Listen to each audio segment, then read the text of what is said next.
গাফিলদের দৃষ্টান্ত কেমন?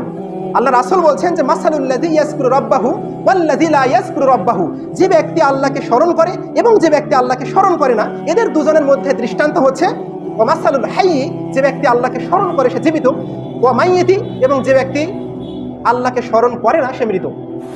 এখন আমি আপনাকে বলি যে আমি যে বললাম যে 200 কোটি মুসলমানের মধ্যে 50 কোটি মুসলমানের এমন ঈমান নাই যে ঈমান দিয়ে সে জান্নাতে যাবে। আপনার সারা দিন অতিবাহিত হয়ে যায়, আপনি সালাত আদায় করেন না। এইভাবে দিনকে দিন যায়, সপ্তাহ যায়, মাস যায়, বছর যায়, শুধু আপনি জুমার সালাত মসজিদে এসে আদায় করেন, আর বাদ বাকি 7 দিন আপনার ছুটি।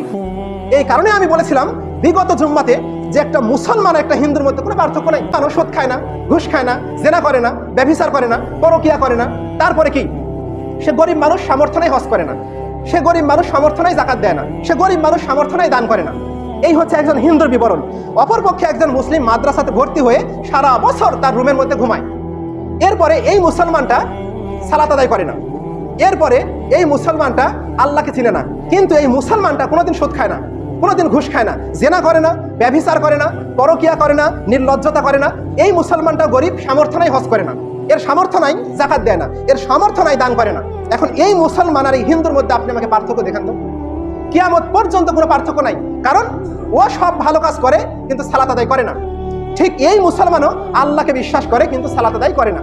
ঠিক ওই হিন্দুও বিশ্বাস করে যে এই দেব দেবতা বলে কিছু নাই, আল্লাহ একজনই যে সপ্তম আসমানের উপরে থাকে। তো এই মুসলমানের বিশ্বাস আর হিন্দুর বিশ্বাস একই। ঠিক এই মুসলমান আর হিন্দুর মধ্যে পার্থক্য তেমনই নাই, কারণ ওই হিন্দুও সালাত আদায় করে না, এও সালাত আদায় করে না। এই কারণে আমি অসংখ্যবার বলেছিলাম যে একজন মুসলমান এবং হিন্দুর মধ্যে কোনো পার্থক্য নাই, ওই মুসলমানের মধ্যে আর ওই হিন্দুর মধ্যে যে মুসলমান সালাত আদায় করে না।